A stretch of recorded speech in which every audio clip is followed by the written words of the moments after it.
நெல்லை அதிமுக வேட்பாளர் ஜான்சி ராணியை ஆதரித்து இரட்டை இலை சின்னத்திற்கு வாக்கு சேகரித்த நடிகை காயத்ரி ரகுராம் பிரச்சாரத்தின் போது பேச தடுமாறியதால் கூட்டத்தில் சலசலப்பு ஏற்பட்டது.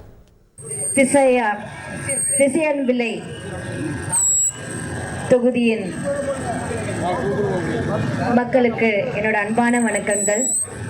புகைப்படமும் அவங்களுக்கு அவங்களோட கழகத்திலேயே நிர்வாகியாக்கி விட்டுருக்காங்க. நிர்வாகியாக்கி உள்ளுக்குள்ளேயே ட்ரக் டீலிங் பண்ணிட்டு இருக்காங்க. அந்த அளவுக்கு மோசமா போயிட்டு இருக்கு. இதனால மக்கள் அனைவரும் அவதிப்பட்டு பாதிக்கப்பட்டு நிறைய பேர்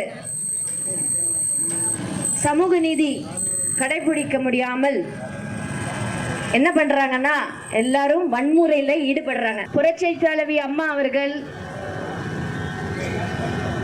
அவ்வளவு திட்டங்கள் பெண்களுக்காக கொண்டு வந்தாங்க. தாலிக்கு தங்கம், கல்யாணம் ஆனதுக்கு அப்புறம்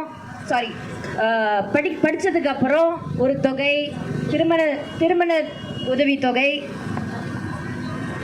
அதுக்கப்புறம் நீங்க பாத்தீங்கன்னா நிறைய ஏகப்பட்ட பெண்களுக்காக ஏகப்பட்ட திட்டங்கள். போலீஸோட இதுவா இருக்கட்டும், எல்லாமே அம்மா தான் பெண்களுக்கு அவ்வளோ கொண்டு வந்துட்டே இருந்தாங்க. அதே மாதிரிதான் இப்போ குலசேகர பட்டினத்துல ராக்கெட் ஆலயம் ஆரம்பிக்க போறாங்க. ஆனா அது என்னாச்சு, எல்லாமே பாதியிலேயே நின்றுடும். அதுவும் ஒரு செங்கலோட நின்றுடும். மத்திய அரசும் மாநில அரசும் நம்மள வஞ்சனம் செஞ்சுட்டு தான் இருக்காங்க அப்படின்னு நான் சொல்வேன்.